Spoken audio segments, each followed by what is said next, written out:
Josh Mafia. Today, we are reacting to how an NBA player who refused to pass destroyed his career. If you're new to my channel, make sure to liking the video, subscribing, and all things of that. Share my whole channel with your dog, your cat, your rat, your hamster, your mommy, your dad, your sister, brother. All things of that need to be locked in. It's never too late to lock in. And make sure you're grabbing your snacks, your food, your beverages, your KFC, your Arby's, your Taco Bell, your Pizza Hut, your Magic, what, you know what I'm saying? Whatever you need to eat, whatever you need to drink, go grab it, because this is a 28-minute video in 4 seconds. Not too long, not too short, but we're going to see how he destroys the NBA career because he didn't want to pass the ball. Let's get into it. When you ask the internet who the most selfish player in the history of the NBA is, you will often get just one answer: Ricky Davis. He refused to pass, purposefully missed a shot on his own hoop to improve his stats, and even got traded away from the Cleveland Cavaliers for an insane reason, because he thought that LeBron James was just going to be another addition on the team to help him score. Where's Ricky at? Where's Ricky? I don't know where he is. He thought LeBron James was going to help him score. LeBron James still in the league. I don't think Ricky in the league. I haven't heard of him. You know what I'm saying? So, I don't know. He was hated by almost every coach he played for, and it caused him to go from a 1998 NBA first-round draft pick that dominated the entire league to a player that nobody wanted. This is the story of Ricky Davis. Tyree Ricardo Davis, nicknamed Ricky, was born in Las Vegas, Nevada, before eventually moving to Iowa. Davis would then quickly become one of the highest-ranked players in his state during his career at North High School in Davenport, Iowa. Ricky would not only make it onto their top team, the varsity squad, in just his freshman year, but Davis would commit to the Iowa Hawkeyes college program after just his second season in high school. The 6'6" center for North High would then carry his unit all the way to the Iowa State tournament in both his junior and senior years. And while the big man had ultimately failed to carry his Davenport side to a championship, one thing became clear: Ricky was a legit NBA prospect. A fact which only became clearer during his tenure with the Hawkeyes, because Davis would finally get to play a role more suited to his 6'6" frame and 42-inch vertical, with Iowa placing their potential professional athlete on the wing. Ricky, now that he was free from being stuck in the hoop, would go out and average a team-high 15 points during his freshman collegiate campaign. And while fans were stunned at just how good the rookie college athlete was, it was actually a decision Davis made towards the end of his initial year that truly shocked everyone. The Iowa native had decided to forego the remainder of his collegiate career and enter his freshman will try luck in NBA draft. He played 1 year and think he's ready for the NBA. All right, let's see how this goes. His name into the NBA draft. However, while Ricky and those around him believed in his talent, NBA scouts such as Marty Blake felt that Davis entering his name into the 1998 NBA draft was a joke, believing that the Hawkeye star, who just 12 months ago was playing center on his North High School squad, was nowhere near ready for the big leagues. With the 21st pick in the 1998 NBA draft, the Charlotte Hornets select Ricky Davis from the University of Iowa. Yet, upon his arrival into the NBA at just 19 years old, Ricky was struggling to adapt. Charlotte Hornets head coach Paul Silas had little to no interest in playing his 21st draft selection, mainly thanks to the current talent on his Charlotte side. Combine this with Davis's interest in trying to play the way he knew, which was free and without structure, the now ex-Hawkeye was beginning to feel lost in the professional world.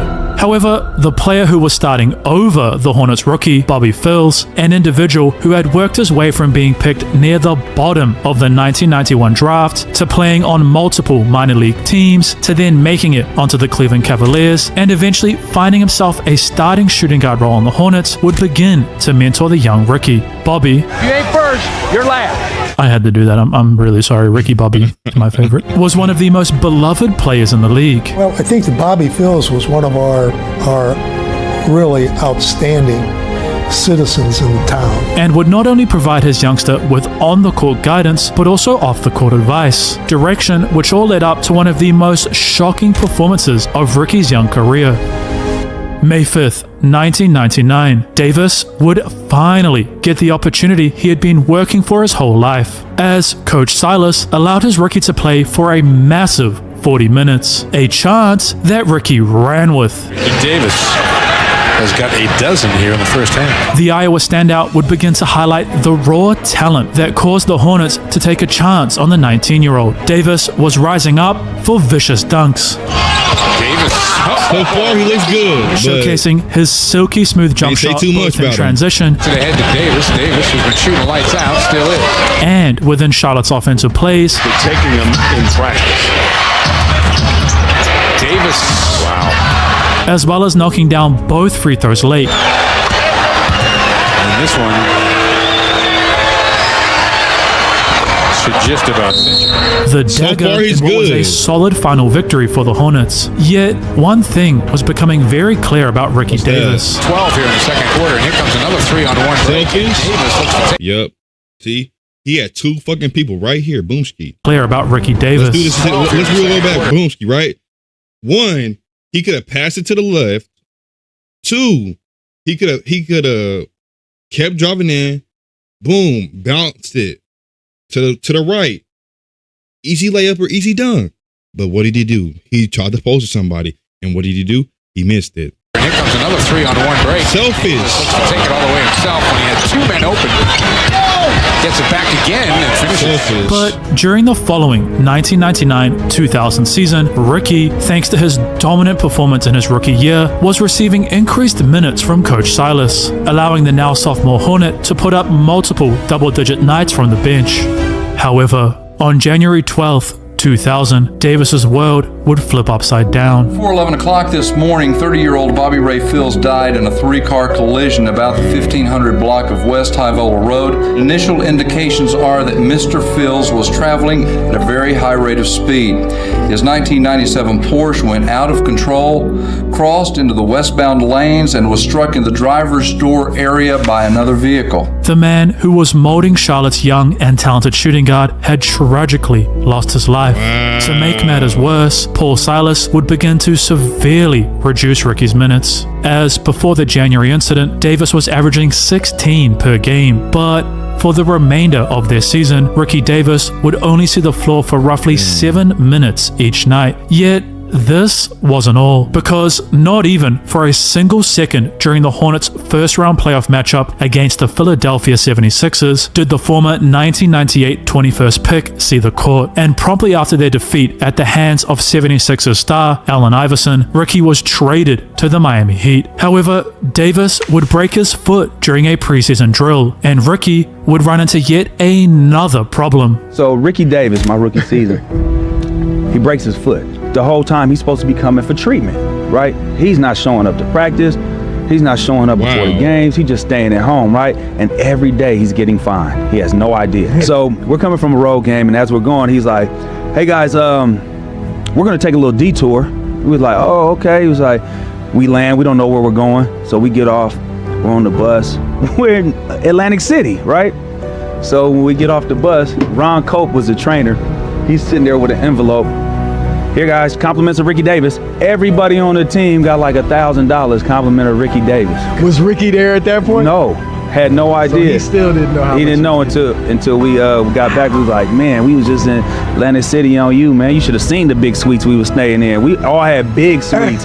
While Davis would eventually return, he only appeared in 7 games for the Heat and continued to produce the same measly numbers that he did 10 during his points. tenure in Charlotte. The ex-Hornet would then once again be moved, this time to the Cleveland Cavaliers, where many thought the Iowa native's career would be coming to an end. Yet, the Cleveland Cavaliers head coach, John Lucas, a former #1 draft pick in the NBA, would begin to take a liking to Ricky, not seeing the image of selfishness that had been etched into Paul Silas's head, but rather his potential. Coach Lucas would no longer have Davis rotting away on the bench. No, John would play his talented guard for an average of 20 minutes per game, allowing Ricky to average 8.6 points on 8 shot attempts per contest. However, on February 2nd, 2001, everything began to change for the former first-round pick, as in a regular season matchup against the Detroit Pistons, Ricky began to heat up, slowly pouring in bucket after Bucket right. ending his night with an incredible 28 points. Therefore, John Lucas understood that his young shooting guard was much more than just potential, and in fact, he was ready for a much larger role. So, Ricky's minutes were increased from just 20 per game to 28.1, and his scoring average would follow, skyrocketing to 15.1 points per game. Yet, the fortunate news didn't end here for the ex-Heat guard, because Lamont Murray, the Cavs' starting shooting guard, would suffer a minor injury, an incident which thrusted his backup into Cleveland's starting lineup. Murray's absence would allow Ricky to fully showcase just how talented he was, as Davis would drop a brand new career high of 35 points against the defending NBA champions, the Los Angeles Lakers. But when Lamont returned, his backup's confidence was already sky high, allowing Ricky to drop 32 points against the Indiana Pacers. Ricky's insane career-saving games to round out his initial season with the Cavaliers would see the former high school big man sign his first legit NBA contract, inking a 6-year, $34 million deal with Cleveland. Pretty nice. Ricky, is there anything you want to say? Nice deal. Glad I stayed in Cleveland. And I'm glad that you're here watching this video, which, by the way, if you enjoy the content I create here at Out of Bounds, make sure you subscribe. That way you never miss interesting stories like this one. Anyway, back to the video. Couple the signings of Ricky with the acquisitions of rising Clipper star Darius Miles, the drafting of a power forward filled with potential, Carlos Boozer, in the 2002 draft, and Lamont Murray being sent away during the offseason to make room for Davis. Cleveland was going all in on their young stars. Yet, while those players believed it was because the organization wanted to see them shine, there was actually another reason. LeBron. But Ricky, a now NBA starting shooting guard, wasn't worried. He just continued to be one of the league's most explosive scorers, setting a brand new career high of 45 points against the Milwaukee Bucks and scoring 42 twice against both the Boston Celtics and the Detroit Pistons. And remember, this was the early 2000s. Scoring was like at an all-time low. This is probably like dropping 70 points now, or not, I don't know. Yet, there was a glaring problem in Davis's game, one that would have him suspended by his head coach. You see, while Ricky was clearly a talented scorer, averaging 20.5 points per game, he did so by taking 18 shots on average each night. No one has ever questioned the athletic ability of Ricky Davis. What they question is his understanding of the game, his willingness to share the basketball and play within a team concept that helps you to win games. A me-first mindset, which would see Coach Lucas ban his shooting guard from playing 2 games during the season in order to try and correct it. However, Ricky was happy. All he was focused on was putting up the best numbers possible, a point only made more potent in another regular season game versus the Utah Jazz. So one of my guys say, Rick, he yelled out about fourth quarter, 5 minutes left. Rick, you need one more rebound. All right, I'm going to go get it. So it's about 45 seconds left. I said, I got to get this rebound. This is 1992. They're committed to helping you look, feel a little better, find out more. Enterprises.com. They try to give himself a rebound. He needed a rebound for a triple-double. Ricky, for the fifth time in his young career, was just a single rebound away from the elusive triple-double. So, of course, he just shot it at his own hoop, grabbed the rebound, and hoped that would work. It didn't. However, in spite of this hilarious moment, it was not only Davis who had achieved his lifelong dream, because the Cavaliers, with their horrendous 17-win and 65-loss record, had also achieved theirs. That the first pick in the 2003 NBA draft goes to the Cleveland Cavaliers. Congratulations. Thank you. With LeBron James being from Akron, Ohio, I'm sure there has to be a lot of excitement in the organization. You know, we don't know who we're going to pick yet. They know who they're going to pick. With the first pick in the 2003 NBA draft, the Cleveland Cavaliers select LeBron James. Cleveland had done it. The greatest high school basketball player in the history of the game had landed on his hometown team. Well, I think for the Cavs, I think I'm going to make an impact immediately because, I think our team couldn't get any worse than last year. So I'm just going to try to make the biggest impact that I can this year and try to get my teammates better every day and also myself. Yet, those currently on the Cavaliers weren't too excited about playing with the #1 pick. We have better players than him in his position already on our team, bro. Where's Carlos Boozer at? Where's Carlos Boozer at now? He's not better than LeBron. Come on, they got better people in his position already. You talking about LeBron. LeGoats. You talking about him. Come on now. His potential is probably the sky's the limit for him, though. I don't think you can really just bring a high school player in and really just. Where's Darius Miles at? Where's he at? I don't know where he is. I think your team gonna really turn around like that. If he come, you know what I'm saying, he can just hop on our bandwagon and hopefully we can do something big. And Ricky would share this. Do not like him? The young fella wasn't ready to, win us a championship. So I figured I'm gonna just keep doing me. I really don't care who on the floor. To make things even worse for the former Hornet, the Cavaliers had also hired his ex-head coach, Paul Silas, to steer Cleveland's ship in the right direction. However, despite his initial doubts of the dubbed Chosen One, it would actually be Davis who assisted LeBron in scoring his first ever field goal in the league, a night in which James would pour in 25 points, throw 9 assists, and pull down 6 rebounds. Yet, it was in the rookie's third regular season appearance, LeBron's first game in which he struggled, only scoring 8 points, where things would start to unravel for Ricky. Next thing you know, Paul Silas takes me out, and he's like, he take me out. I'm like, what's up, coach? He like, man, you got to stop kind of yelling at the young fella. And I'm like, what are you talking about? Next thing you know, I'm not in the game. I never go back in the game. That whole game, he didn't put me back in the game. I go back to the next game. Same thing, getting buckets. I think I came out, scored 15 points in the first quarter. He takes me out again. And I'm like, coach, what's going on? And he like, you keep yelling at the young fella. He said the same exact thing. So I sat down next to him. I said, so what you mean yelling at the young fella? What are you talking about? You can't cuss him out. And I'm like, coach, what are you talking about? But it wasn't just Coach Silas who shared doubts that Ricky Davis couldn't play alongside the future of their franchise, as well as help mold LeBron into being the face of the NBA, because Davis was suspended for 2 games because of his unwillingness to work with James. We call a meeting. He like, Rick, they decided they want to try to suspend you for a game or 2. So I'm like, what? What you mean? For what? Like, for what? Like, what you mean? Like, now I'm really tripping. Like, what you mean? Suspend me?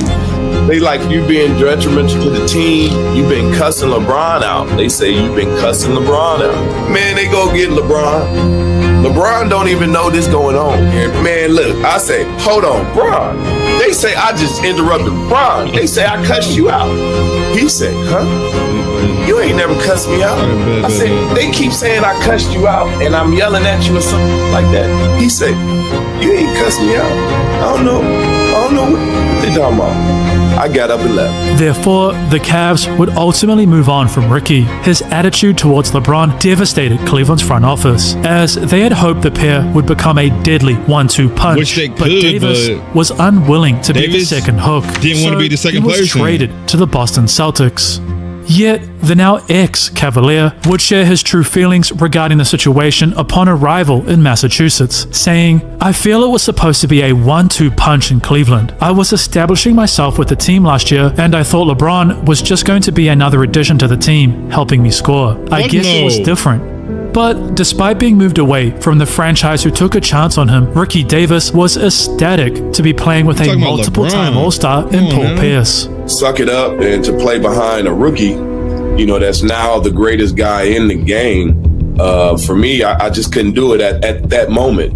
Now if it would have been somewhere where LeBron is old and he's established and this and that, now I'm going to play and rock with the guy all day. But I would rather go get traded over here and play with Paul Pierce. Somebody's established, somebody I know we trying to win the championship, somebody that knows the culture, what we want. And so he didn't want to play, but he didn't want to do it because LeBron's a rookie. And if LeBron was more older and he would play with LeBron on Cavs. Okay. Their head coach, Jim O'Brien, would discover something shocking about his new shooting guard, because Coach O'Brien, who had only heard negative things about Ricky, was stunned to see how opposite the now Celtic really was, sharing that he thought Davis was coachable and the ex-Cav would continue his dominance, albeit this time off the bench, by dropping 32 points against the Sacramento Kings. Not only was the Iowa native thriving in his new situation, the Celtics, thanks to the incredibly weak Eastern Conference, had somehow made it into the playoffs despite only winning 36 games. Ricky Davis would finally get his chance to play in the postseason, an opportunity he grabbed, as in spite of Boston getting destroyed by their opponent, the Indiana Pacers, in a 4-game sweep, Ricky had averaged 14.1 points. Things were finally heading in the right direction for Ricky Davis. Doc Rivers, the former head coach of the Orlando Magic, who had been fired after a horrid start to the 2003-2004 season, was brought in by new team president Danny Ainge in order to lead the Celtics to new heights in the 2004-2005 season. Rivers' hiring, combined with the signing of veteran point guard Gary Payton, who had been to the NBA Finals in 1996, plus the work ethic and coachability of Ricky. I think we got a feel on, what he wants and what he wants us to do. So, guys, just go out there and play hard and execute everything he wants to be executed. Got a chance to win. Boston would continue to rise. Whilst Davis had become far more willing to play within the offensive system of Rivers, there was still the occasional moment where Ricky Davis came to shine. For example, on this play where he missed a between-the-legs dunk on a fast break, only to then get the rebound and windmill it back in. I can't even do this on a mini-hoop. And his game winner versus the Memphis Grizzlies, a shot which the ex-Hornet didn't let Coach Doc stop hearing about. As the season was coming to a close, Ricky's willingness to play second fiddle to Paul Pierce and use his talents within Boston's game plan, Davis would be acknowledged by the league for his incredible growth by finishing second in Sixth Man of the Year voting.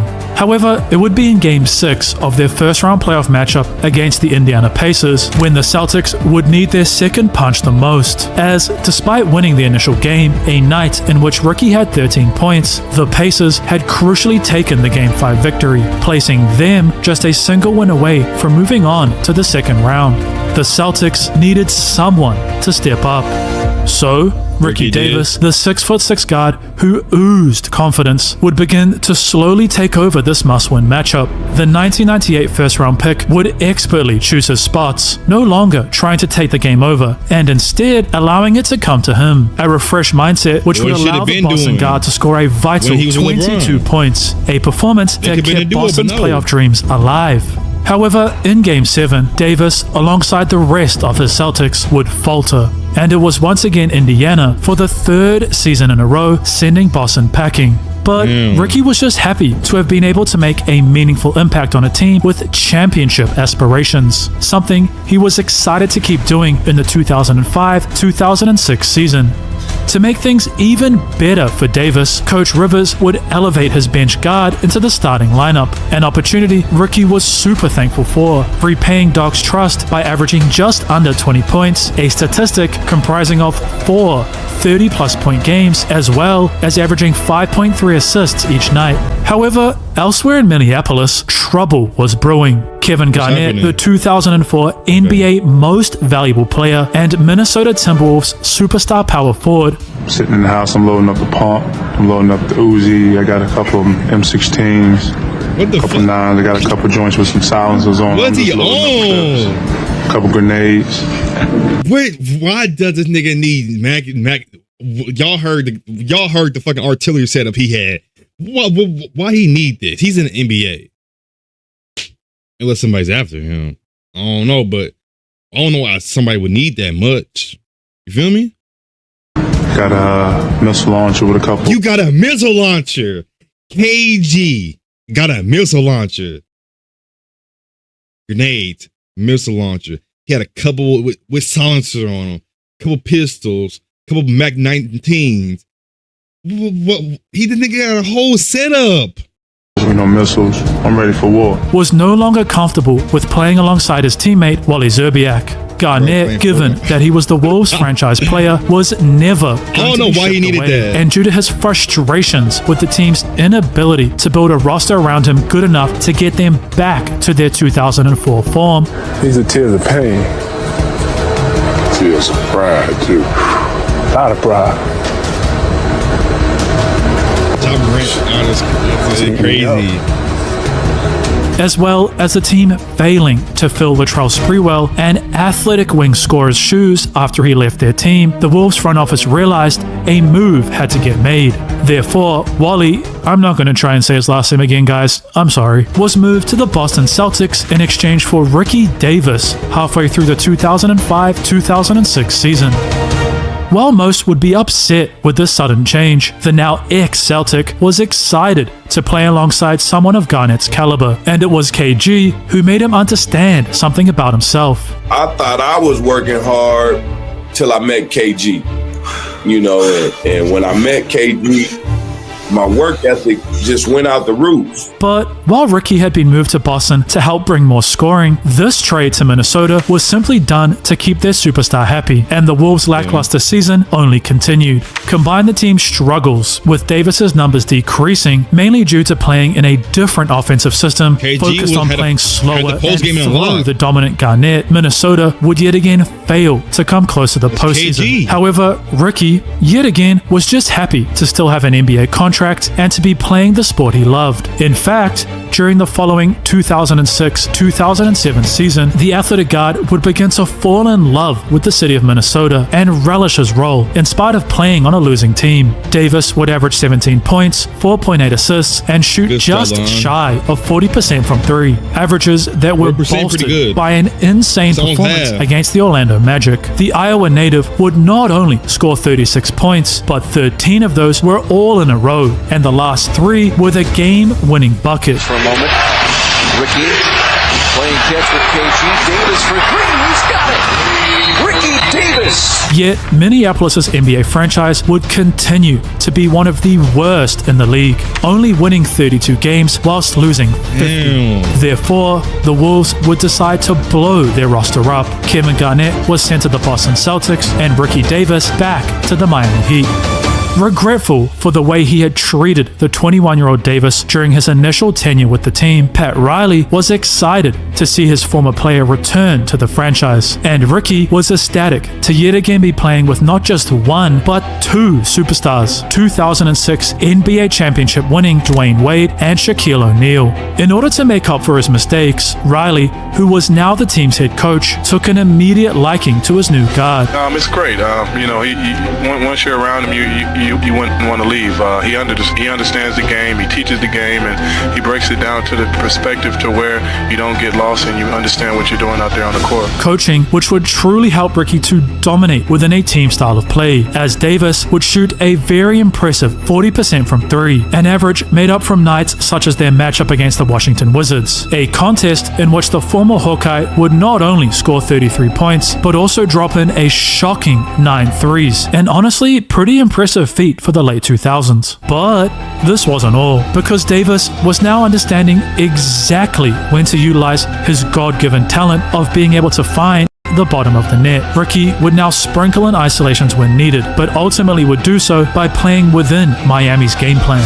Yet, Ricky's rise was just about the only positive for the Heat. Firstly, their star power forward, Alonzo Mourning, would suffer a career-ending knee injury to start the season. Secondly, Dwayne Wade would not only miss the start of the year recovering from shoulder surgery, but also miss the end of the season to have surgery on his injured knee. And finally, but most damaging, was the failing relationship between Pat Riley and Shaquille O'Neal. We've got some breaking news concerning the Miami Heat, concerning Shaq. Is he going to go or stay? He is not only going to go, he is gone. It is official. Shaq traded to Phoenix. Not only had they lost their superstar big man, talented power forward, and finals MVP shooting guard D Wade, but O'Neal would share that he was happy to be playing with professionals in Phoenix and no longer next to players like Ricky Davis. Without any of their top talent, Miami, much like the Cavaliers all those years ago, would finish with a league worst 15-win and 67-loss record. But this was just the start of the end for Davis.